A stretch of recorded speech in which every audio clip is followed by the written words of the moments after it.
Electromagnetic shielding is the practice of reducing the electromagnetic field in a space by blocking the field with barriers made of conductive or magnetic materials. Shielding is typically applied to enclosures to isolate electrical devices from the outside world, and to cables to isolate wires from the environment through which the cable runs. Electromagnetic shielding that blocks radio frequency electromagnetic radiation is also known as RF shielding. The shielding can reduce the coupling of radio waves, electromagnetic fields and electrostatic fields. A conductive enclosure used to block electrostatic fields is also known as a Faraday cage.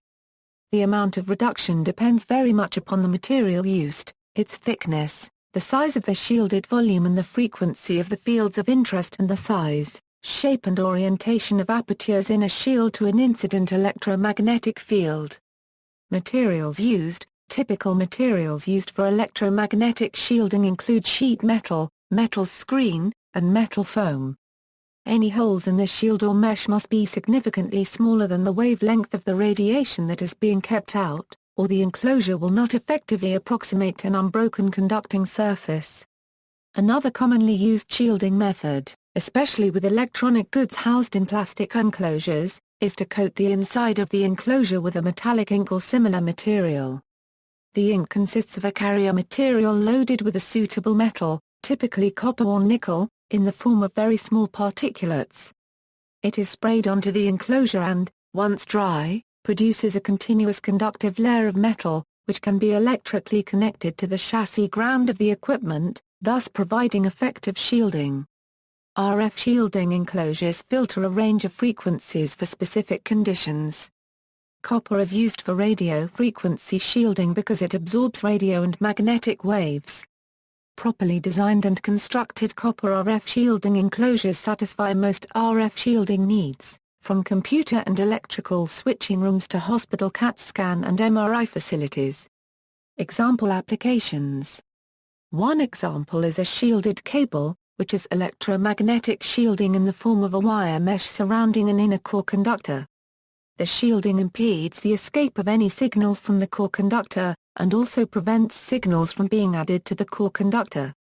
Some cables have two separate coaxial screens, one connected at both ends, the other at one end only, to maximize shielding of both electromagnetic and electrostatic fields. The door of a microwave oven has a screen built into the window.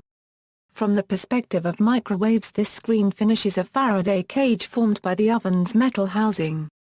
Visible light, with wavelengths ranging between 400 nm and 700 nm, passes easily through the screen holes.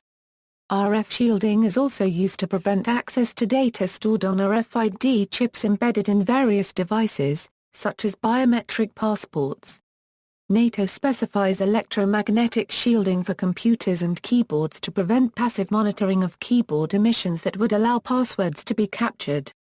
Consumer keyboards do not offer this protection primarily because of the prohibitive cost.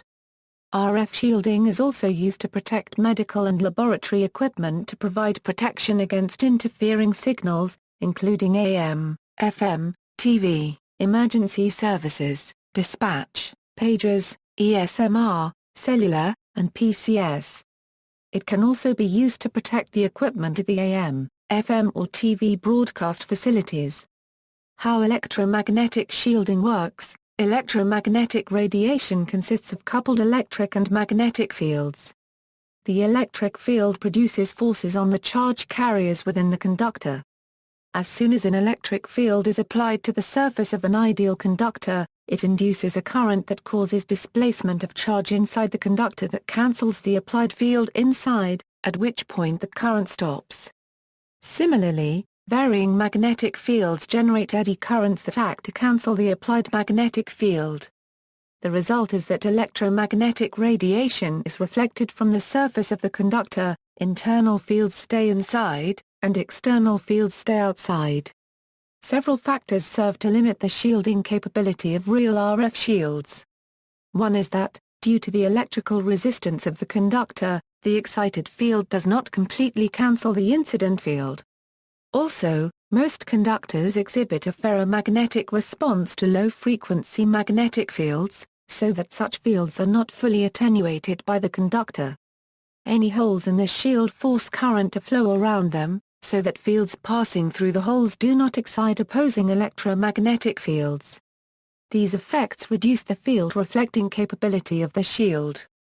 In the case of high-frequency electromagnetic radiation, the above-mentioned adjustments take a non-negligible amount of time, yet any such radiation energy, as far as it is not reflected, is absorbed by the skin, so in this case there is no electromagnetic field inside either. This is one aspect of a greater phenomenon called the skin effect. A measure of the depth to which radiation can penetrate the shield is the so-called skin depth. Magnetic shielding equipment sometimes requires isolation from external magnetic fields. For static or slowly varying magnetic fields, the Faraday shielding described above is ineffective.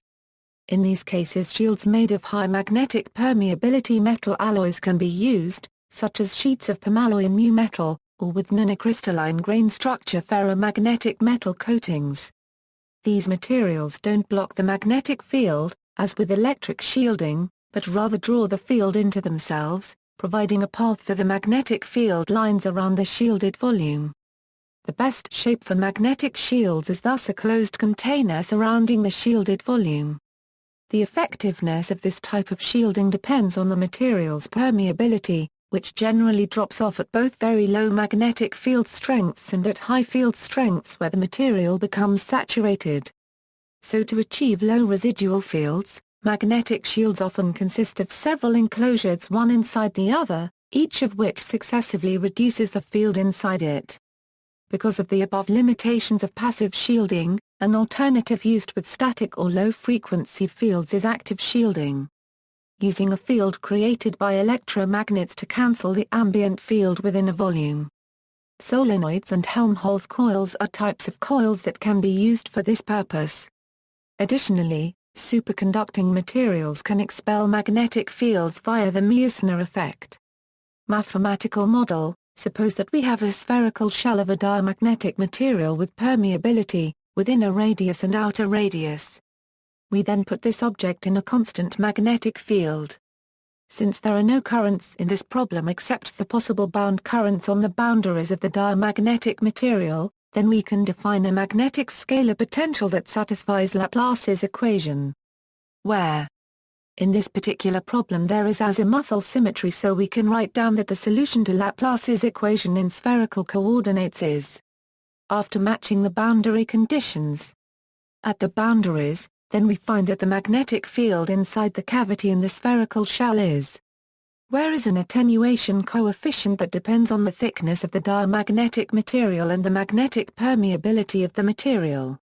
This coefficient describes the effectiveness of this material in shielding the external magnetic field from the cavity that it surrounds. Notice that this coefficient appropriately goes to 1 in the limit that this coefficient goes to 0, then the attenuation coefficient takes on the simpler form, which shows that the magnetic field decreases like.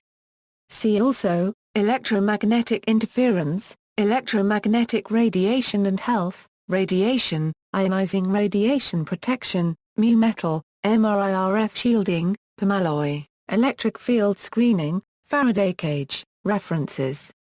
External links, all about mu metal permalloy material, mu metal shieldings frequently asked questions, magnetic permeability, Clemson Vehicular Electronics Laboratory, shielding effectiveness calculator, shielding issues for medical products, a ETS Lindgren paper, Guide to Solving AC Power EMF Problems, a Vitatech Engineering paper, Practical Electromagnetic Shielding Tutorial, Simulation of Electromagnetic Shielding in the COMSOL Multiphysics Environment.